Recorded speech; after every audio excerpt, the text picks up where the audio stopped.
What's good? My name is KJ Lee. I'm a stand-up comedian. I've been in comic for 12 years, started in Atlanta, born and raised in Houston, so that's really where I got it.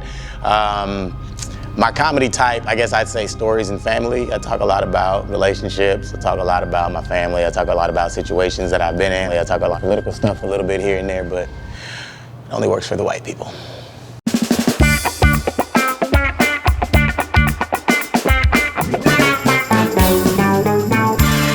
I got a weird thing that comics get, and if you talk to somebody who's been a comedian for a long time, it's got to the point to where you kind of just need to do it, use it for therapy a little bit. Yeah, I guess I'm at the point where it doesn't make the money that I can make other places, but I really, really enjoy it. I love doing it. There's a thrill that you don't get any other place.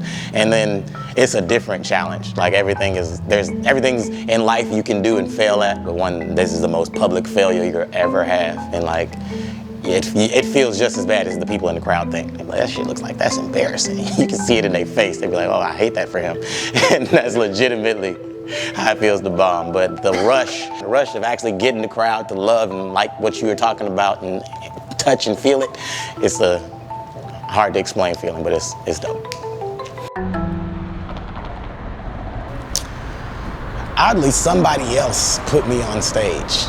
They literally, Twitter had just came out and I was doing little top 10 things do if you want a boyfriend. I was giving like silly advice out on Twitter, and it was popping for Twitter back then, you know what I'm saying? I might have had like 50 retweets.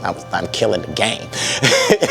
And basically from that point, somebody put me on a show they put me on a poetry show, which still to this day is a horrible situation for a comic like myself.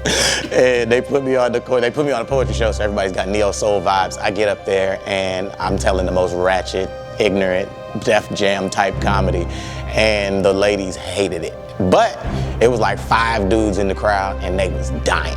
And so that made me realize like it's something there, you just gotta do your crowds a little bit better. And so from that point on, it was like the challenge is here. So it was like, let's see how much better we can get and what we can build from that.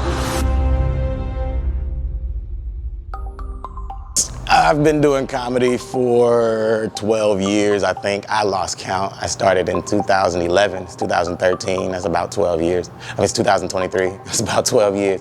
And I never recorded or never put out any of my recordings. I don't upload my best jokes. I have a bank, I guess I'd say, because you get to be real artsy about it. And so these jokes that have been sitting here are the jokes that I haven't been able to be recorded, be put out to the public.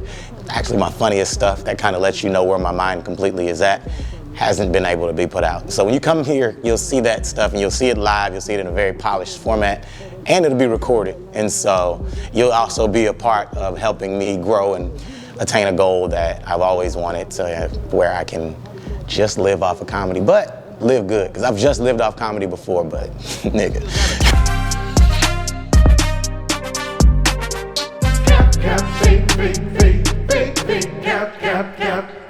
I cannot ride with a nigga that's fake. How they lowercase niggas still out cap. Unidentified, guess he still got a chance like an unqualified cop. Still got a